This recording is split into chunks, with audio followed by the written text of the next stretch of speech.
안녕하세요. 저는 김성남입니다. 내업이 138기인데요.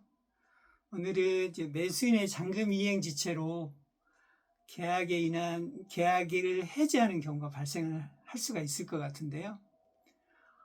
제가 블로그에도 작성한 바가 있는데 그것에 대해서 언급을 하고자 합니다. 끝까지 같이 좀 해주셨으면 하는 바람입니다. 부동산 매매 계약에서 이제 매수인의 잔금 이행 지체는 매도인에게 상당한 손실을 초래할 수가 있어요. 특히나 잔금에 대해서 어떤 계획을 갖고 있다라고 했을 때, 뭐 다른 부동산을 산다든지 아니면 가족이 큰 병을 앓아서 그 돈을 받은 돈을 갖고 그 돈을 지급할 계획을 갖고 있다라고 했을 때 정말로 난감할 것 같아요. 이제 민법에서는 그 부분에 대해서 지금 언급을 하고 있는데요. 그거를 갖고 오늘은 얘기를 좀 해볼까 합니다.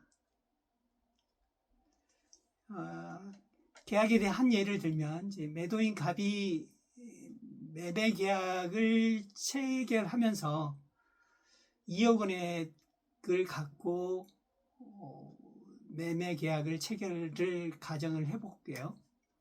통상 계약금의 10%인 2천만 원, 그리고 중도금은 15일 후인 6천만 원을 이제 지급을 하기로 했고, 잔금은 계약일로부터 한 달 내에 지급하기로 약정을 했다라고 가정을 하겠습니다. 그런데 계약금과 잔금은 합의된 날짜에 잘 들어왔어요. 그 잔금이 문제가 됐거든요. 그 잔금 지급을 지체를 하면서 자기 친구인 병이 이 돈을 주지 않아서 자기는 받지 못해서 이 돈을 무작정 기다려 달라고만 하는 상황이 발생을 했어요. 그 상황에서 우리 민법에서는 이거에 대한 규정을 두고 있는데 그 규정에 대해서 알아볼까 합니다.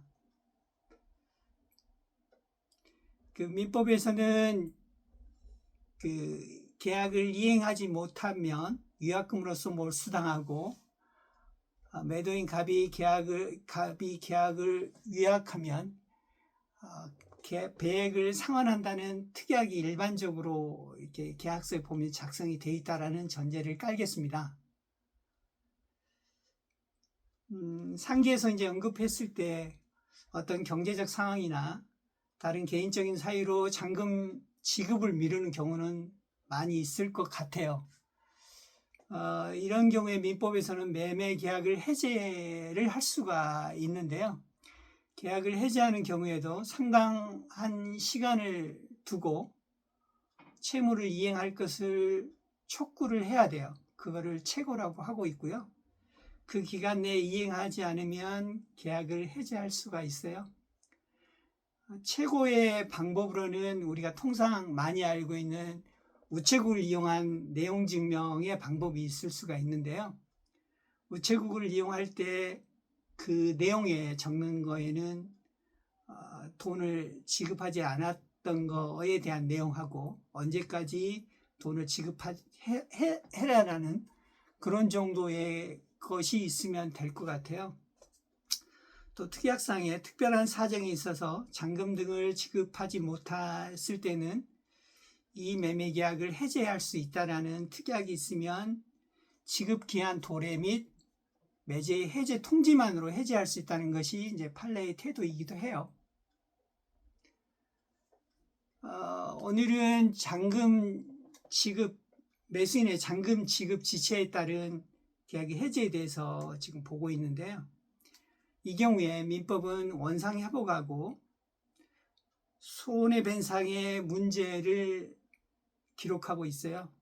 즉, 계약의 해제 시에는 매매 계약은 소급적으로 소멸돼서 처음부터 존재하지 않는 것으로 보고 있으며, 손해배상액은 계약금인 위약금을 넘지 않은 선에서 지급을 해라라는 게 통상의 판례이에요.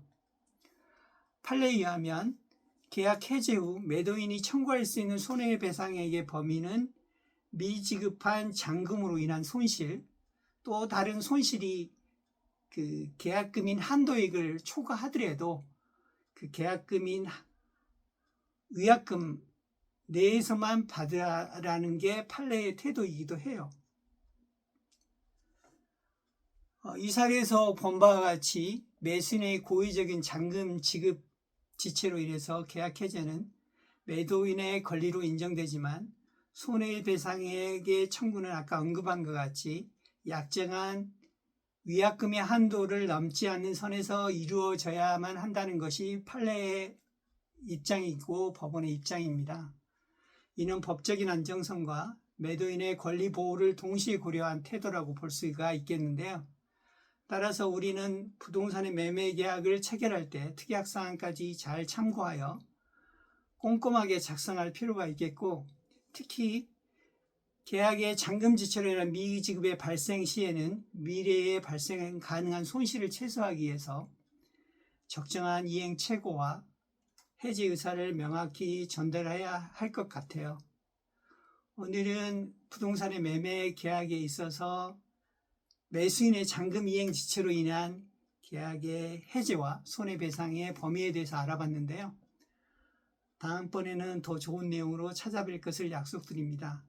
지금까지 부동산을 사랑하는 소통 송남입니다.